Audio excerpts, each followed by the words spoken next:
Before we begin, do me a favor. If you're drawn to stories that crawl under your skin, that make you question the people living just feet away from you, hit subscribe, tap like, and leave a comment. Because once this story starts, there's no turning back. The street looked like every other quiet American suburb. Neatly trimmed lawns, driveways with faded basketball hoops, porch lights flickering on at dusk. It was the kind of neighborhood where people waved politely but rarely talked for long, where nothing ever seemed out of place. And at the center of it all lived a man who had mastered the art of being invisible. He woke early. He kept his yard clean. He fixed his own fence. Neighbors described him as a little grumpy, maybe distant, but harmless. The quiet man next door. The kind you never really noticed. For nearly 20 years, no one suspected that this ordinary life was a disguise. Decades earlier, long before this peaceful street existed, California was gripped by fear. From the mid-1970s into the 1980s, a shadow moved through the state, leaving behind shattered families, unanswered questions, and a trail of crimes that seemed impossible to connect. The attacker struck without warning, vanished without a trace, and returned again and again. Different cities, different victims, same chilling pattern. Police gave him many names. The East Area Rapist, the original Night Stalker, later, the Golden State Killer. But no name ever brought them closer to his face. The crimes defied logic. Victims described a man who planned everything down to the smallest detail. He watched neighborhoods for weeks. He memorized routines. He struck when people felt safest inside their own homes. And when it was over, he left nothing behind. No fingerprints. No clear leads. Just terror. Investigators worked nonstop. Detectives aged on the case. Evidence rooms filled with boxes no one could solve. Families waited for justice that never came. Slowly, painfully, the case went cold. Years passed. Technology advanced. But the man responsible disappeared into history, becoming something like a ghost. Some believed he had died. Others thought he'd moved away. A few feared he was still watching, still waiting. What no one imagined was that he hadn't vanished at all. He was right there. By the 1990s, the crimes had stopped. The killer, whoever he was, seemed to have simply turned off the violence like a switch. Around the same time, a man settled into a suburban home. He married. He worked. He attended family gatherings. He shopped at grocery stores where cashiers smiled and wished him a good day. To the outside world, his life looked unremarkable, predictable, safe. But inside police archives, a different story was quietly being reopened. A new generation of investigators refused to let the case die. They returned to old evidence with fresh eyes, combing through reports written decades earlier. They noticed patterns that had once seemed meaningless, small details that now felt intentional, calculated. Then came the breakthrough no one had seen coming. DNA. Not a fingerprint, not a confession, but something far more personal. Genetic material preserved from crime scenes long ago, waiting silently for science to catch up. For years, it had sat untouched. Now it was about to speak. Detectives uploaded the DNA profile into a public genealogy database, one designed to help people find distant relatives, not criminals. At first, the results meant nothing. Then, slowly, family trees began to form. Cousins. Second cousins. Names branching out like veins. The killer had a family. Investigators worked backward, eliminating suspects one by one. The list narrowed. The circle tightened. Until finally, it led them somewhere no one expected. A quiet street. A modest house. A man in his 70s. Surveillance teams parked nearby. They watched him mow his lawn. They watched him take out the trash. They watched him argue with neighbors over small things, the kind of petty disputes no one remembered for long. Nothing about him screamed danger. But the DNA didn't lie. Still, police needed proof.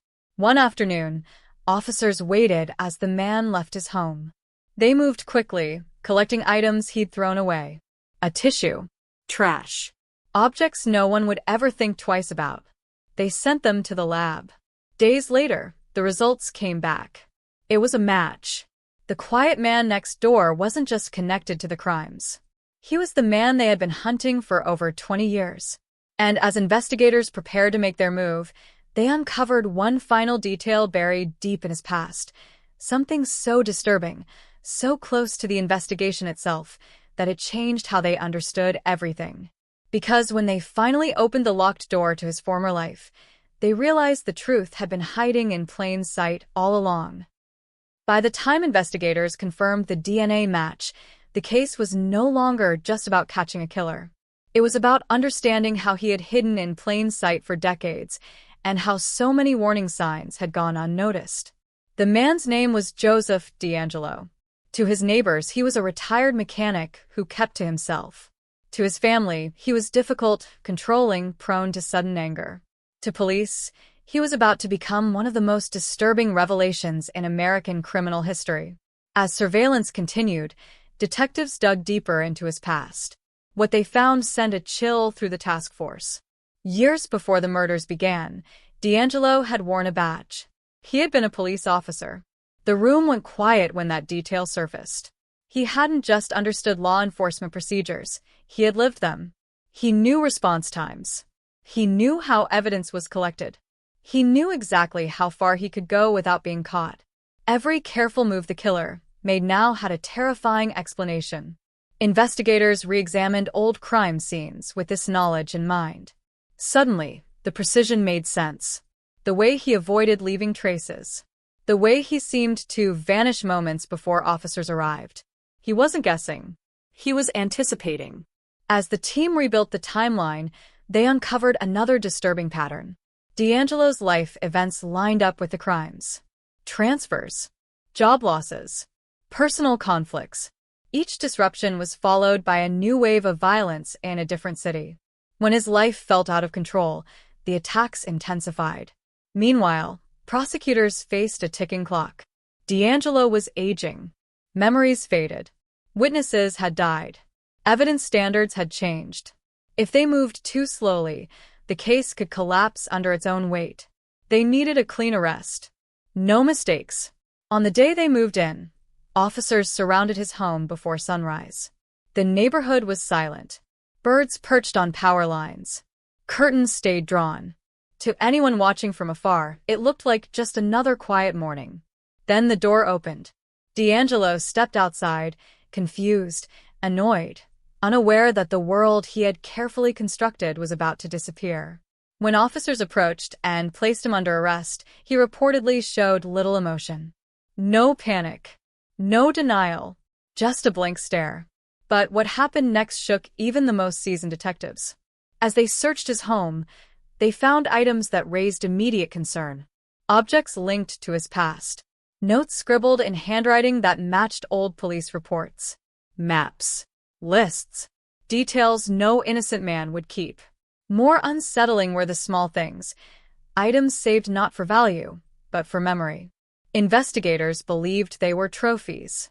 Silent reminders of power and control, hidden away in drawers and boxes for decades. The arrest made headlines within hours. Victims' families woke up to the news they had waited a lifetime to hear. The Golden State Killer had a name, a face, a home address. But relief quickly gave way to anger. How had he gotten away with it for so long? How many times had he been questioned, interviewed, overlooked? And how many people had trusted him without ever knowing the truth? As prosecutors prepared the case, survivors began coming forward. Some had never spoken publicly.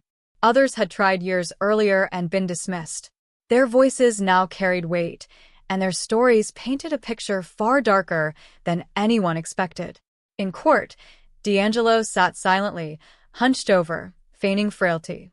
Some wondered if it was an act, a final disguise, the same performance he had perfected for decades. Then came the moment no one anticipated. When asked to respond to the charges, the man who had terrorized California finally spoke. His voice was low, controlled, almost casual, as if he were commenting on someone else's life. "I admit," he said. The words echoed through the courtroom. But even as the truth began to surface, investigators realized something was still missing. There were gaps in the timeline, questions left unanswered, crimes that didn't quite fit.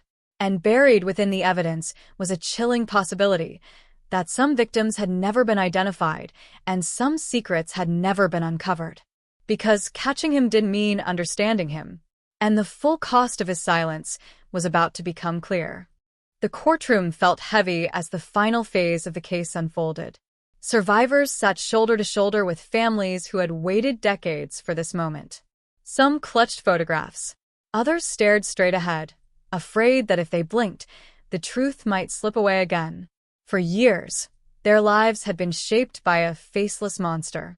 Now that monster sat only a few feet away, gray-haired and silent. Prosecutors laid out the full scope of the crimes. Dozens of attacks, multiple murders, a trail of devastation stretching across California. Each charge carried a name, a date, a place, proof that these were not just statistics, but real people whose lives had been stolen or forever altered. As each victim was acknowledged, something shifted in the room. The story was no longer about the killer. It was about endurance, about people who had lived with fear, guilt, and unanswered questions for most of their lives. D'Angelo listened without visible reaction. His head bowed, his hands folded. To some, he looked fragile. To others, the posture felt deliberate, another mask meant to control the narrative until the very end. Then came the impact statements. One by one, survivors stood and spoke directly to the man who had haunted their nights.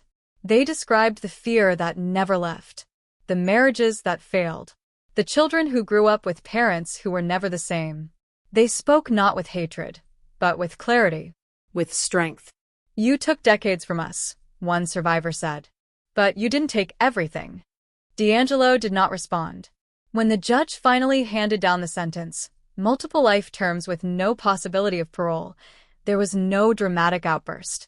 No final confession. Just a quiet finality. The man who had once controlled entire neighborhoods would never walk free again. Outside the courthouse, reporters asked the same question everyone had been asking since the arrest. How had this happened? How could someone capable of such cruelty live an ordinary life for so long? The answer was deeply unsettling.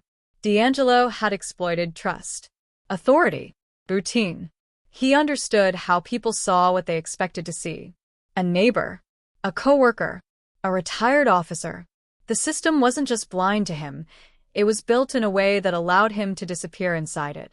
Investigators later admitted there would never be full closure.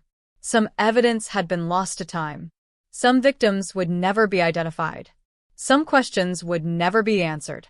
What mattered, they said, was that the pattern had finally been broken. But for many, justice came with a bitter edge. The DNA technology that caught him hadn't existed when the crimes were fresh. If it had, entire lives might have been different. Children might have grown up with parents.